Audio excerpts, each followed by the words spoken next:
États-Unis-Corée du Nord, attention, les Coréens ne sont pas les Palestiniens de l'Extrême-Orient. Après les déclarations d'un responsable américain d'abattre le satellite espion coréen, la réponse de cette dernière ne s'est pas fait attendre. Et elle est à la fois cinglante et effrayante.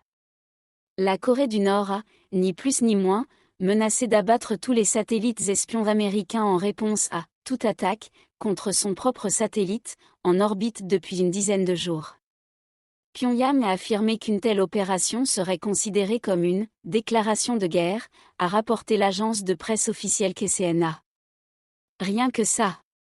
Là, on comprend que les États-Unis ne sont plus en face des femmes et des enfants de Gaza où ses alliés israéliens peuvent menacer, à bon compte et sans risque, de raser la bande de Gaza.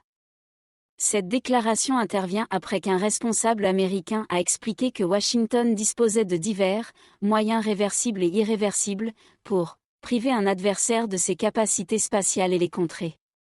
Cet adversaire pouvant être la Corée du Nord, qui a réussi à mettre en orbite son premier satellite espion fin octobre. Si les États-Unis essaient de violer le territoire légitime d'un État souverain, alors Pyongyang envisagera de prendre des mesures d'autodéfense pour affaiblir ou détruire la viabilité de tous les satellites espions américains, a mis en garde un porte-parole du ministère nord-coréen des Affaires étrangères. Toute opération militaire contre le satellite de Pyongyang considérée comme imminente amènera le régime à user de sa dissuasion de guerre.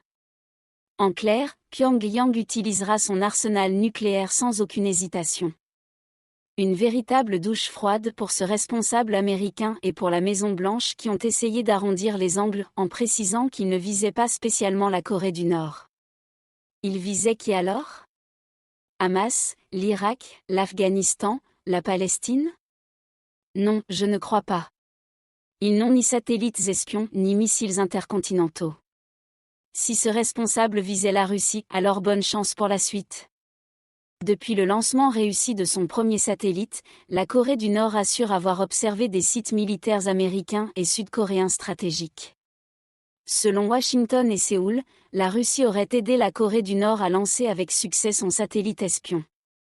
C'est depuis 2001 que le président russe mettait en garde la communauté internationale sur les conséquences des embargos et de l'isolement de la Corée du Nord sur la scène internationale.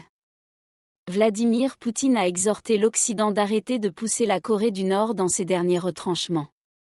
Personne ne voulait écouter. Au contraire, il fallait affamer le peuple nord-coréen pour le pousser à dégager le dirigeant de l'époque. Mauvaise stratégie et faux calcul. En tout cas, la Maison-Blanche qui a en ce moment déjà du mal avec son conflit en Ukraine, ne peut se permettre de faire monter les tensions avec Pyongyang. Les Nord-Coréens qui ne sont pas connus pour leurs élégances diplomatiques avec l'Occident peuvent se permettre de recadrer le gendarme du monde et lui faire comprendre que, avec ou sans la Russie et la Chine, ils sont capables de faire très mal. Signalons que, ces derniers temps, Washington fait beaucoup d'efforts pour lisser ses relations avec la Chine, un allié objectif de la Corée du Nord.